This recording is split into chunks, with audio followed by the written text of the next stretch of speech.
আজকে আমরা যাচ্ছি প্রায় ৩,০০০ বছর পূর্বে জেগে ওঠা একটা প্রাচীনতম দ্বীপে। আর এইটাই হচ্ছে বাংলাদেশের প্রথম ও প্রাচীনতম দ্বীপ, যেটা জেগে উঠেছিল বঙ্গোপসাগরের বুকে। বলছি বাংলাদেশের ভূখণ্ড থেকে সম্পূর্ণ বিচ্ছিন্ন দ্বীপ সন্দ্বীপের কথা। আমাদের যাত্রা শুরু হয় ফেনী থেকে খুব সকালে। যদিও আসতে তেমন একটা দেরি হয়নি, মাত্র ১ ঘন্টায় আমরা কুমিরাতে পৌঁছে যাই। এরপর অটোতে আবার কুমিরা ঘাটের রাস্তায়, যদিও রাস্তার পরিবেশটা তেমন একটা সুবিধার ছিল না। কিছুক্ষণের মধ্যে আমরা পৌঁছে যাই কুমিরা ঘাটে।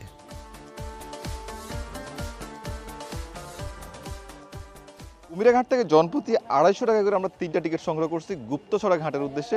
পাশাপাশি এখান থেকে ট্রলারে কিন্তু ছেড়ে যায় ১৫০ টাকা জনপ্রতি আপনারা যেতে পারবেন। এর পাশাপাশি জাহাজ ও ফেরি কিন্তু ছেড়ে যায় বাঁশবাড়িয়া ফেরিঘাট থেকে, সেগুলো থেকে আপনারা যেতে পারবেন।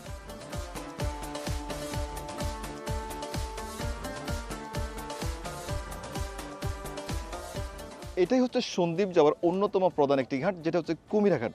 যদিও এর পাশে আরো বেশ কয়েকটি ঘাট আছে, বাঁশবাড়িয়া ঘাট, সীতাকুণ্ড ঘাট সহ আরো বেশ কয়েকটি ঘাট আছে, আপনি সেগুলো থেকে সন্দ্বীপ যেতে পারবেন। তবে আজকে আমরা এইখান থেকে যাব সন্দ্বীপ।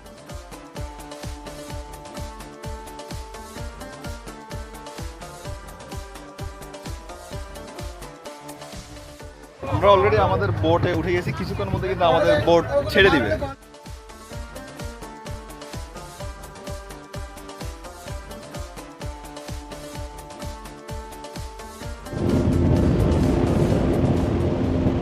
এই নিয়ে এটা আমার দ্বিতীয়বার মতো সন্দ্বীপ যাত্রা, তাও স্পিড বোটের মাধ্যমে। আসলে সন্দ্বীপ যাত্রায় যে স্পিড বোটের গতি থাকে এত বেশি থাকে, অনেকে যারা ভয় পায় তারা আসলে এগুলোতে না ওঠাই বেটার হবে। যাই হোক, একেবারে সাগরের মাঝখানে আছে এই মুহূর্তে, মনে হয় যেন ভাই হাওয়ায় ভাসতেছে, হাওয়ায়। সাধারণত শীতকালে সাগর ঠান্ডা থাকে, ঢেউও কম থাকে, যার কারণে তেমন একটা সমস্যা হয় না। তবে ভাই বর্ষাকালে কিন্তু প্রচণ্ড ঢেউ থাকে, সাগর উত্তাল থাকে, যার কারণে কিন্তু যাতায়াতে কিছুটা সমস্যা হয়ে থাকে। আর এই রুটে ট্রলার, স্পিড বোট এবং সি ট্র্যাকগুলো দিনে চলাচল করে, তবে ফেরি মাঝে মধ্যে রাতেও চলাচল করে জোয়ার থাকার কারণে। বাড়ি কোথায়? সন্দীপ। কোন গ্রাম? সন্দীপের মগধারা উত্তর ১ নম্বর ওয়ার্ড। মগধারা ১ নম্বর ওয়ার্ড। কি করেন? কৃষি কাজ করি। কৃষি কাজ করেন। কুমিরাঘাটে কেন আসছিলেন? আরে আমার স্বাস্থ্য বোনের বিয়ে ছিল, বিয়ে ও আচ্ছা, এখন আবার বাড়িতে যাচ্ছেন না? সন্দ্বীপে প্রবেশ করতেই আমরা বিশাল এই চরগুলো দেখতে পাই দুই পাশেই।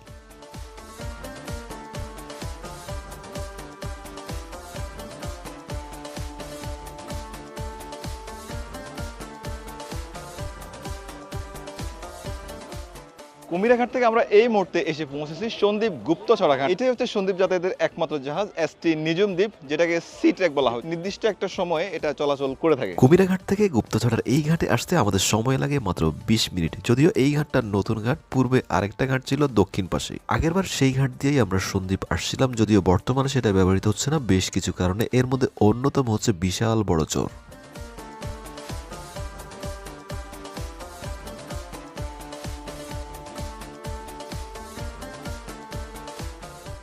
বাস, ট্রাক সহ বড় গাড়ি চলাচল ছিল সন্দ্বীপবাসীর জন্য এক প্রকার স্বপ্নের মতো, আর সেই স্বপ্ন পূরণ হলো ফেরি চলাচলের মাধ্যমে এই ঘাট দিয়েই। পরাত ভাই, আমরা তো সন্দ্বীপে চলে আসলাম। সন্দ্বীপে দেখার মতো কি আছে? দেখার মতো কি আছে?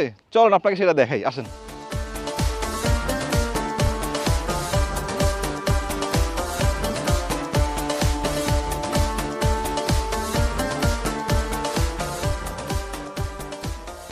গুপ্তছড়া ঘাটে নামার পরে দুই পাশে কিন্তু অনেক বড় বড় কেওড়া বাগান আছে। আমরা দেখেন এই যে কেওড়া বাগানের ভেতরটায় প্রবেশ করছি। যদিও গাছগুলো এতটা বড় হয় না, ছোট ছোট। এগুলো শিকড় যদি আমি একটু দেখাই, এই যে এই শিকড়গুলো কিন্তু অনেক মোটা মোটা হয়। সন্দ্বীপের অন্যতম সুন্দর ও দর্শনীয় একটা প্লেস হচ্ছে গুপ্তছড়া ঘাট ব্রিজ। এই ঘাট ব্রিজের কিন্তু দুই পাশে ম্যানগ্রোভ ফরেস্ট, যার কারণে ব্রিজের সৌন্দর্য আরও অনেক গুণে বাড়িয়ে তুলছে। তবে ভাই এই ব্রিজটা কিন্তু বর্তমানে ব্যবহৃত হচ্ছে না, কারণ হচ্ছে সামনে এত বিশাল চর দিয়েছে, এইখানে যাতায়াত সম্ভব নয়, যার কারণে পরবর্তীতে এই পাশেই ফেরিঘাটটা করা হয়েছে।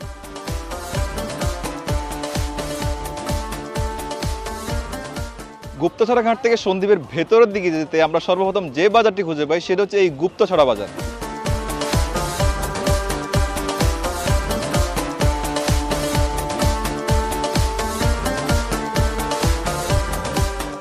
এটি হচ্ছে সন্দ্বীপের সুনামধন্য একটা শিক্ষা প্রতিষ্ঠান আবুল কাশেম হায়দার মহিলা কলেজ, যেটা প্রতিষ্ঠিত হয়েছিল ২০০৩ সালে। সন্দ্বীপের সবচেয়ে আধুনিক ও সুন্দর একটা হাসপাতাল হচ্ছে স্বর্ণদ্বীপ ফাউন্ডেশন হাসপাতাল, যেটার ভেতরের পরিবেশটা খুবই সুন্দর।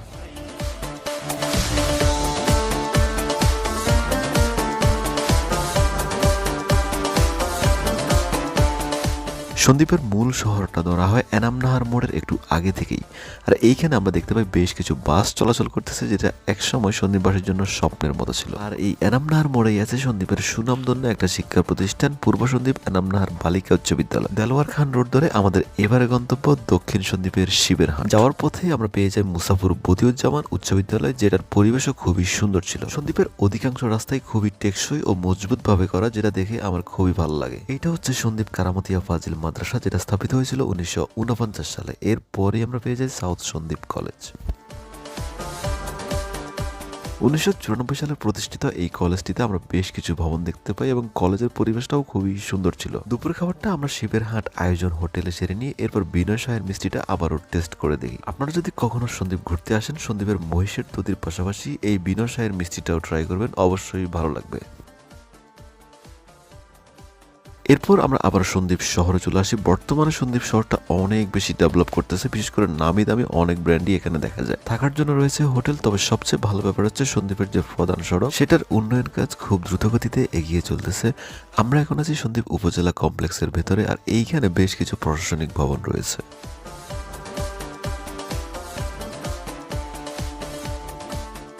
সন্দ্বীপ শহরটা ঘুরে দেখার পর এখন আমাদের গন্তব্য হচ্ছে সন্দ্বীপের আরেকটি জনপ্রিয় পর্যটন কেন্দ্র সন্দ্বীপ রহমতপুর বিচ। সন্দ্বীপ পৌরসভার 8 নং ওয়ার্ডের হারামিয়াতে অবস্থিত বেবিউ গার্ডেন পার্ক অ্যান্ড রেস্টুরেন্ট। বর্তমানে সন্দ্বীপের মানুষের অন্যতম বিনোদন কেন্দ্র হচ্ছে এটা। রেস্টুরেন্টের পাশাপাশি এইখানে গড়ে তোলা হচ্ছে সুন্দর করে পার্ক, দুই পাশে হাঁটার জন্য ওয়াকওয়ে, বিভিন্ন ফুল ও ফল গাছের পাশাপাশি খুব সুন্দর একটা ব্রিজ এবং বাচ্চাদের জন্য করা হচ্ছে বেশ কিছু রাইড।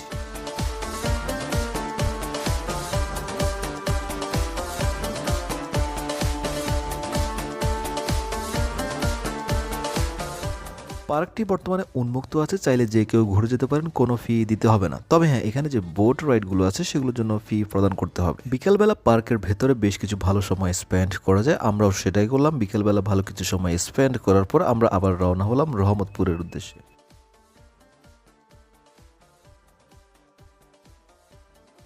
রহমতপুর বেড়িবাঁধে গিয়ে দেখি এইখানে ক্রিকেট খেলার বিশাল আয়োজন, মেবি কোনো একটা টুর্নামেন্ট চলতেছে, তাও ফাইনাল ম্যাচ। তবে প্রথমে আমরা নদীর পাড়ে চলে যাই, কারণ সবচেয়ে সুন্দর যে দৃশ্য সেগুলো নদীর পাড় থেকে উপভোগ করা যায়। বাইক নিয়ে নদীর পাড়ে আসতে সময় লাগে মাত্র 2 থেকে 3 মিনিট, তবে বিস্তীর্ণ চর দেখতে পাবেন আসার সময়।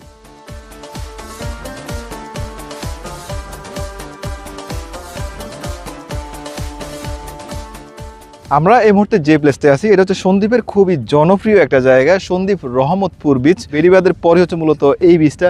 বিস্তীর্ণ একটা চর কিন্তু এখানে বেড়িবাঁধের পরে নতুন করে হয়েছে। চর দূরত্ব কিন্তু খুবই কাছে, আমরা কিন্তু খালি চোখে যেটা দেখতে পাচ্ছি। সন্দ্বীপ বর্তমানে চট্টগ্রাম বিভাগের একটি উপজেলা, আর এই সন্দ্বীপ নামকরণের পেছনে রয়েছে বেশ কিছু অভিমত। কেউ কেউ মনে করেন বারাউলিয়ারা যাওয়ার সময় এই দ্বীপকে জনমানব শূন্য অবস্থায় আবিষ্কার করে এইটার নাম দেন শূন্যদ্বীপ, পরবর্তীতে নাম পরিবর্তিত হয় সন্দ্বীপে পরিণত হয়। আবার অনেকে মনে করেন এই দ্বীপের মাটি খুবই উর্বর এবং প্রাচুর্যময়, যার কারণে এটাকে স্বর্ণদ্বীপ বলা হয় এবং সেই স্বর্ণদ্বীপ থেকেই এটা সন্দ্বীপে পরিণত হয়। এছাড়াও আরেকটি অভিমত রয়েছে, পাশ্চাত্য ইউরোপীয় জাতিগণ যখন বাংলাদেশে আগমন করেন তখন দূর থেকে দেখে এটা বালির স্তূপের মতো মনে হতো তাদের কাছে, যেটাকে তারা স্যান্ড হিপ নামে অভিহিত করেন এবং এই স্যান্ড হিপ থেকে বর্তমান সন্দ্বীপের উৎপত্তি।